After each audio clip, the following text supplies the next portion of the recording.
Pemuda itu hanya berteriak kepada patung Xiaoyan Luowang hebat. Siap Sasho. Sendiri setan profesor semua. Siapa sangka detik berikutnya dia langsung disedot menjadi roh. Melihat pemandangan ini, semua orang ketakutan hingga buang air besar dan kecil. Hanya karena pemuda itu tidak membaca sejarah dengan baik dan salah menyebut nama patung itu yang sebenarnya adalah Feng Dudadi atasan langsung Yan Luowang. Ternyata arena aneh tiba-tiba muncul di bumi biru. Arena tersebut menetapkan bahwa setiap negara harus memanggil makhluk aneh untuk bertarung. Pemenangnya dapat merebut keberuntungan negara yang kalah. Jika keberuntungan negara turun di bawah 10%, makhluk aneh akan muncul di tanah negara tersebut dan membunuh semua orang yang ditemui.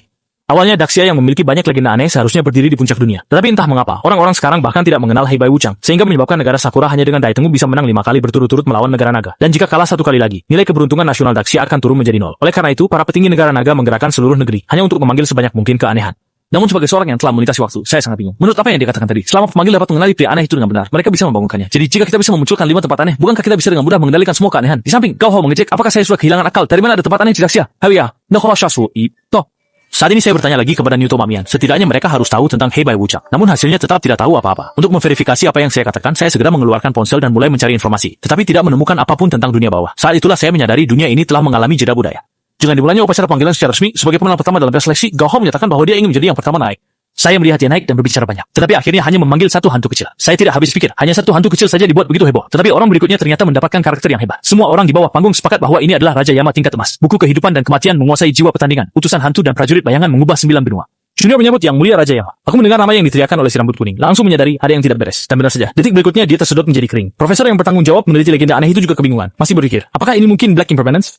Tidak tahan lagi, saya langsung berkata, saya yang akan melakukannya. Di samping, Gao Hao mengejek saya, mengatakan saya tidak akan naik dan mengatakan ini adalah tempat aneh. Jangan sampai kehilangan nyawa. Saya malas berdebat dengan orang bodoh ini, langsung berjalan menuju patung di pintu. Lalu saya mengucapkan 4 prefiks. Oleh Anda, penguasa tertinggi Fengdu, pemandu jiwa dan penentu nasib. Junior mengucapkan selamat kepada Raja Dunia Bawah, Fengdu Dadi. Saat ini orang-orang di bawah panggung semua berpikir bahwa aku pasti akan mati. Bagaimanapun juga para ahli dan profesor mengatakan ini adalah Hei Wuchang. Tetapi aku malah memanggil Fengdu Dadi. Bukankah ini mencari mati? Namun pada detik berikutnya, sosok hitam dengan aura yang tajam perlahan keluar dari pintu. Setiap langkahnya membuat tanah bergetar. Jelas sekali sosok misterius ini tidaklah sederhana.